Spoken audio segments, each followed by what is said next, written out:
Ah, Vintage Story. The unforgiving survival sandbox game. Well, I don't think it's unforgiving enough. So I decided to take a challenge that'll annoy me to no end. That challenge is no breaking blocks. Stupid idea, I know, but might be fun. So here we go. Now, we start this run with a very important decision. What class are we going to choose? Well, it's pretty obvious. It's Hunter. Range is really strong, and the mining debuffs don't matter because we ain't going to be mining. Now, this start isn't too bad. We're in limestone, which will help us for later. But one of the big things that we're going to have to worry about early is a bit of food. Luckily, we can still harvest animals and berry bushes because we're not breaking anything, so we shouldn't struggle too bad, but it will be a bit limited, especially being unable to make a bowl or a cooking pot. Early game still is the same relatively. We run around, we look at the map, we try to find things of interest, so let's get going. Here we are at our first berry bush, our first food, and our first bush, and many more to come. Moving on to our first trader. Our first trader is always going to be a big deal because we're looking for commodities, but unfortunately this time we got the clothier. Not useless, but very not useful.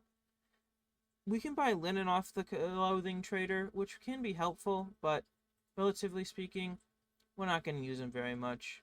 But a trader's a trader, and we will move on. I make my way over to the forest to get some sticks. Currently, I have no way to obtain sticks naturally, so I have to find them on the forest floor. Using these sticks, though, I can make a knife, which will basically be completely reserved for harvesting animals and crafting, but hey, we'll use it, so might as well make it. You're starting to wonder why there's a drifter in the corner. That's because this whole run was recorded on Twitch. If you want to watch this story unfold live, make sure to follow me. I'll put a link in the description. Not important, but I just wanted to share this clip of me being a real pro gamer.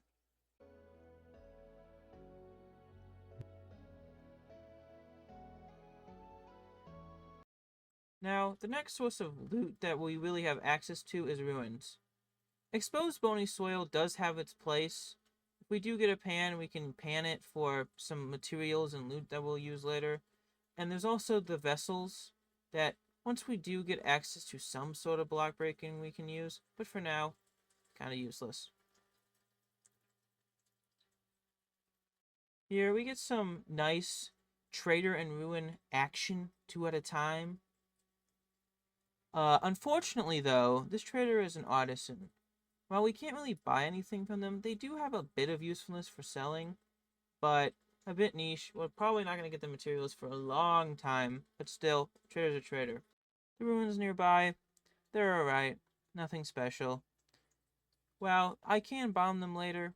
Not useful now. So we move on. Stumbling upon the first exposed translocator is a big deal. Translocators will be a pretty good source of getting material, so we'll be coming back to this very soon. Specifically, what we're looking for is grass, so we can make our own campfire and torches. As night falls, I beeline it to the trader cart for some safety, and I narrowly avoid a shiver. I wasn't feeling merciful, though, so I decided to hit some pro gamer moves on this shiver. Epically owning it, with a few spear tosses, and then tactically dropping my knife.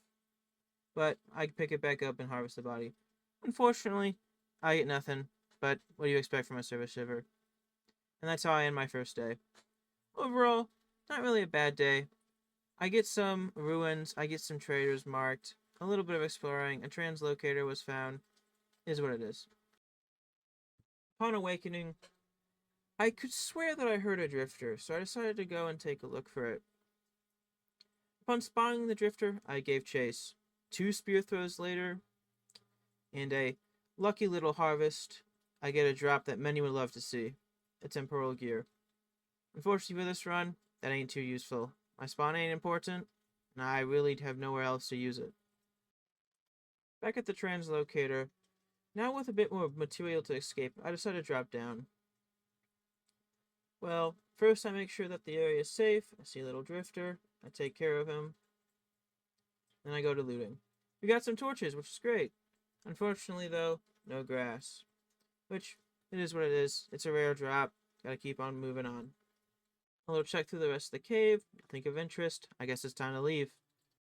Unfortunately, grass is actually really rare in the loot roll now, so we're gonna need a lot of exploring. I did a little look around before I leave, but not much to see, so I end up pillaring out. I do a little bit of parkour to conserve as much resources as possible because every block counts, but I end up pillaring out and I move on. A common thing I'll be doing throughout the run is using traders to store items. Ground storage does exist and I will be using it, but for a lot of items you can't store them on the ground, so traders are going to be my best bet for storage. For those wondering why the video is edited in this way with all these cuts, it's because Vintage Story has a lot of dead air time. Like, I'm going to show you what the game looks like at 16 speed, and you'll be able to see just how little happens. I'll use this time, though, to explain a bit more in depth the rules.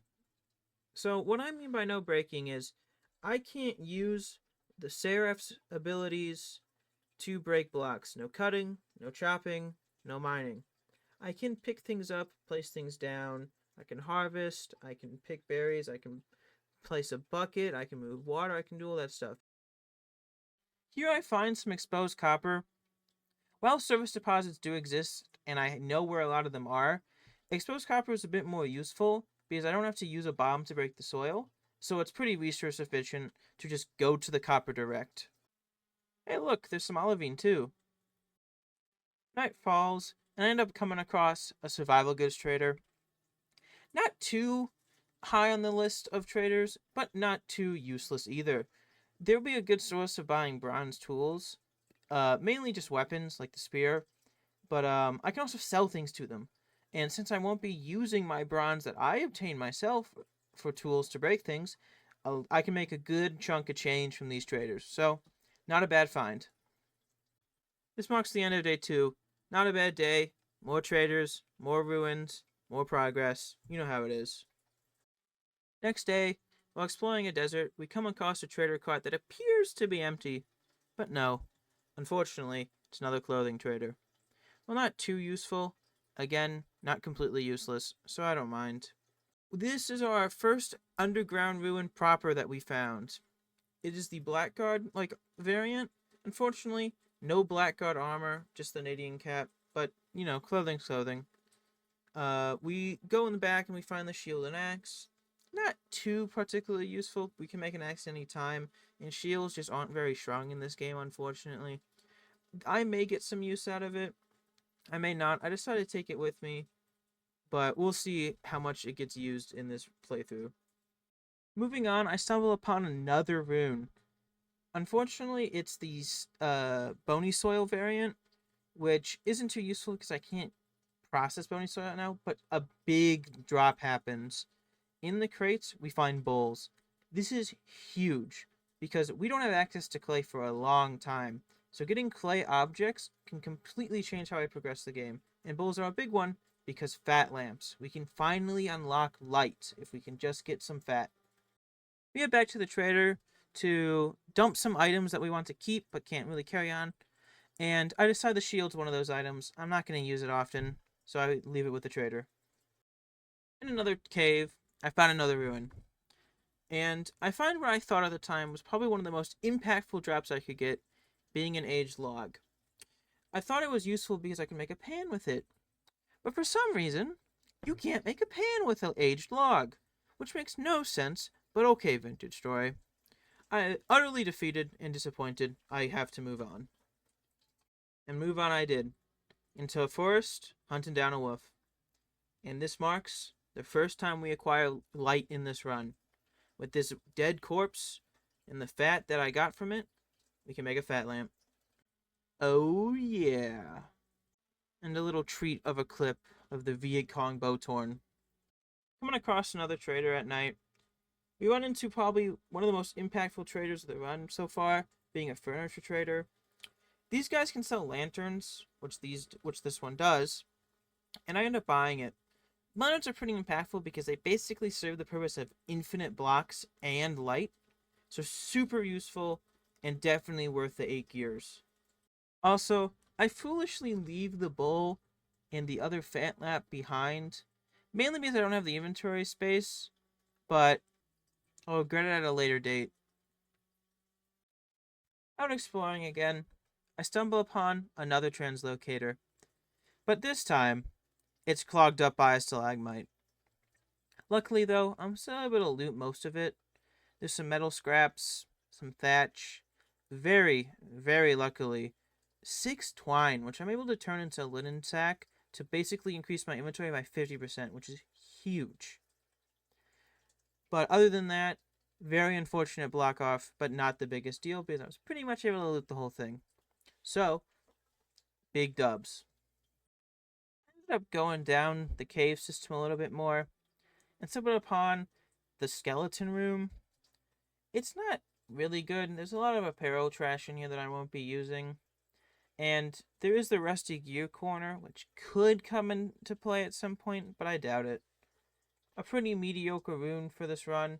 A good one in normal play, but oh well, part of the challenge.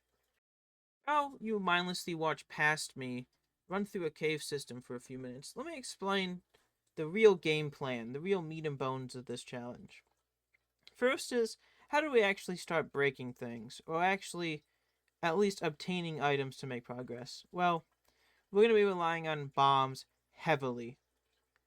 I already mentioned it earlier, but ore bombs and stone bombs exist in this game, and they do what you think they do. They blow things up to get ore and to get stone. The only way we're going to be able to obtain these normally is through commodity traders, because they sell the blasting powder and the linen to make these bombs. Luckily, if you do find a commodities trader and you do get the trades, we'll be able to make like more than a dozen bombs. So we'll have a lot of opportunity ahead of us, but we need to be able to light them on fire. Hence why finding grass, getting a campfire, and all that stuff going is important. And two, getting the trader in the first place is important because we need the resources. Hence why the trader rush is so important. The next part of this challenge is, what are we actually looking to complete here? Obviously, the story is on the menu, but for this challenge, I decided to make it a bit more difficult, to add a little bit of spice. Doing all the guides is going to be a part of this challenge. So things like taming, like getting the elk, wine making, steel making. I'll even throw in like getting Terra Petra in there. Just a bunch of those like longer processes, like cheese. That's a big one. It'll be a part of this challenge because you can't really say you just beat the game by just bum rushing the story content. You got to play through the game. And I wanted to see if you can actually play through Vintage Story without breaking blocks. So that's what we're going to do. Secondly, we're doing the story. I mean, it's Vintage Story after all. So it's part of the goals. Which means the guides and the story will be making up this challenge. Alright, enough yapping. Let's get out of this cave.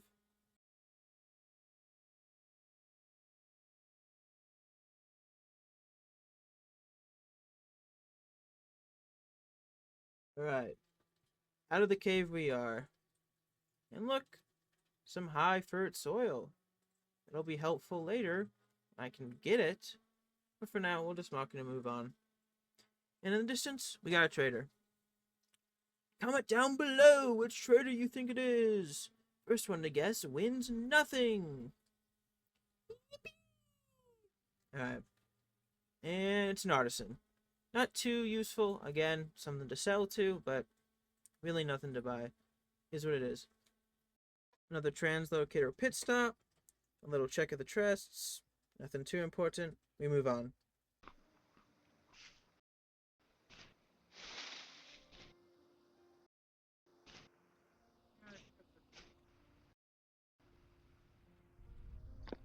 Oh wow, I didn't die. And look, some fire clay. Man, I sure am lucky.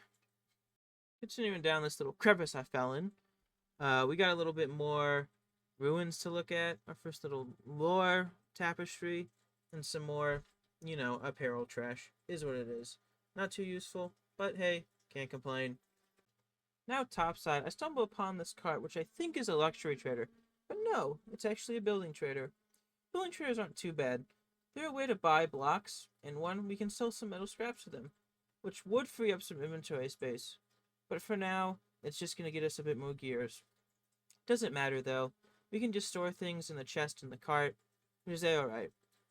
At this point, I felt like that this is a good stopping point for this chapter, so I'm emptying my inventory and getting ready to log out. I decided that for the future I will not be using the bow, mainly because it's going to take 2 inventory slots for arrows and bows, and I just can't afford it right now. But yeah, that's all. Thanks for watching. I hope to see you in the next episode. Goodbye.